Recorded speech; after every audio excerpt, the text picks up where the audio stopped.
جو نمازیں نہیں پڑھتا، جو اللہ کی عبادت نہیں کرتا، اس کو قرضہ بھی مت دو، قرض بھی مت دو۔ کہا کیوں؟ قرض سے اس کا کیا تعلق؟ کہا جو اللہ کا قرض نہیں ادا کر رہا وہ تمہارا کیا ادا کرے گا؟ قرض نہیں بلکہ اللہ کا فرض ہے۔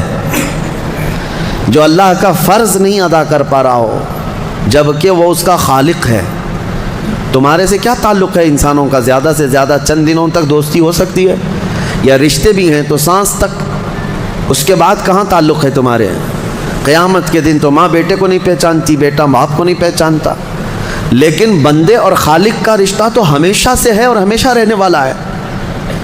تم جب نہیں پیدا ہوئے تھے تب بھی تمہارا خالق اللہ ہی ہے، یعنی تمہیں نطفے سے لے کر کے یہاں تک لایا، یہاں بھی تمہارا خالق وہی ہے۔ قیامت کے دن جب وہ تمہیں دوبارہ اٹھائے گا تب بھی وہ تمہارا خالق ہے۔ خالق کا بندے سے رشتہ کبھی ختم نہیں ہوا۔ تو جو بندہ اپنے خالق کے ساتھ مکمل نہیں ہو سکا تو پھر وہ دوسرے کے ساتھ کیسے ہو سکتا ہے؟ دوسرے کے ساتھ اس کے کیا سلوک ہو سکتے ہیں؟ اسی لیے قرآن میں اللہ فرما رہا ہے، کیا تم یہ سوچ کر کے بیٹھے ہو کہ ہم نے تمہیں خالی پیدا کیا ہے اور کیا تم نہیں لوٹائے جاؤ گے؟ ہماری طرف لائے جاؤ گے، ہر ایک لوٹایا جائے گا، ہر ایک۔ ابھی چند دنوں پہلے کی ایک بات ہے، ایک چھوٹا سا رسالہ، ایک لٹریچر جو گوتم بدھ کی عبادت کرتے ہیں ان لوگوں کی طرف سے تھا کہ دنیا کا ایک بہت اعلیٰ ذہن کا انسان تھا، اس نے بہترین تعلیمات دی تھی، تو اس پر کسی نے، ایک مسلمان نے نقطہ لگایا تھا اور ان سے بحث ہو رہی تھی جو بدھسٹ ہیں۔ وہ یہی کہہ رہے تھے کہ آپ بدھا کی جو عبادت کرتے ہیں کیوں کرتے ہیں؟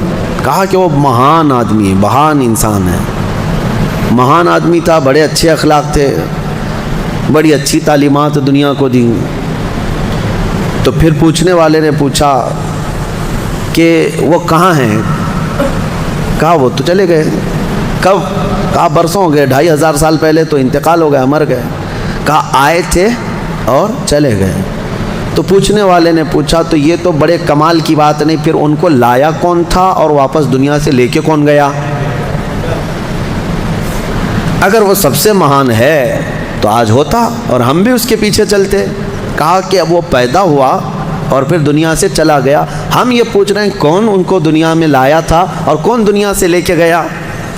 وہ بیچارہ خاموش ہو گیا۔ اس نے کہا کوئی تو طاقت ہوگی۔ کہا وہی طاقت ہر ایک کو موت کے بعد لوٹائے گی۔ دنیا کا چاہے سب سے بڑی طاقت کا انسان بھی کیوں نہ ہو، اسے موت ہے اور وہ اللہ کی بارگاہ میں لوٹایا جائے گا۔ اسی کو اللہ تعالیٰ فرماتا ہے تم کیا سوچ کر کے بیٹھے ہو کہ تم ہماری طرف نہیں لوٹائے جاؤ گے؟ تم سب کو اللہ کی طرف لوٹ کر کے جانا ہے۔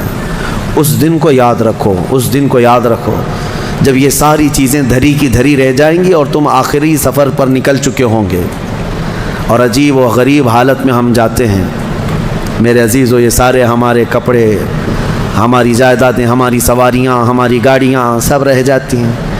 آج تک آپ نے دیکھا کہ کوئی آدمی جنازے کی بجائے مرسیڈیز میں قبر میں جا رہا ہو؟ نہیں، وہ بھی 4 کندھوں پر بوجھ بن کر کے ہی جا رہا ہے۔ بڑی اعلیٰ قسم کی سواریاں وہ وہیں رہ جاتی ہیں، بڑے عمدہ لباس یہیں رہ جاتے ہیں۔ آخری سفر کا ایک مخصوص لباس ہے، ایک مخصوص انداز ہے اور ایک مخصوص طریقے سے لے جا کر کے قبر کے حوالے کر کے آ جاتے ہیں۔ اور اسی کو فرمایا گیا ہے کہ جس کو یہ اپنا آخری سفر یاد ہوگا اسے یہ بھی یاد ہوگا کہ میں یہاں کیوں آیا ہوں۔ کبھی آج تک آپ نے اپنے اندر جھانک کر کے پوچھا، کبھی سوچا زندگی میں کبھی ایسا وقت آیا آپ کے؟ ابھی جیسے مثال کے طور پر مسجد میں آ کر بیٹھے، ابھی میں آپ سے پوچھوں پکڑ کر کے کیوں آیا ہوں یہاں پہ مسجد میں، فوراً آپ جواب دیں گے عبادت کے لیے آیا ہوں۔ مسجد کائے کے لیے ہے؟ عشاء کا وقت ہو رہا تھا، نماز پڑھنے کے لیے آیا، یا محفل چل رہی تھی محفل میں آ گیا۔ یہ تو تمہارا مقصد ہے، ہر کام کا تمہارا مقصد ہوتا ہے۔ کبھی یہ سوچا میں دنیا میں کیوں آیا، پوری دنیا میں کیوں آیا؟ جس نے اس سوال کا جواب حاصل کر لیا وہ معرفت کو پہنچ گیا۔ جو صحیح طریقے سے اس جواب کو پہنچ گیا وہ اللہ کی معرفت حاصل کر لے گا۔ اسی لیے میرے عزیزو، آگے رب تعالیٰ فرماتا ہے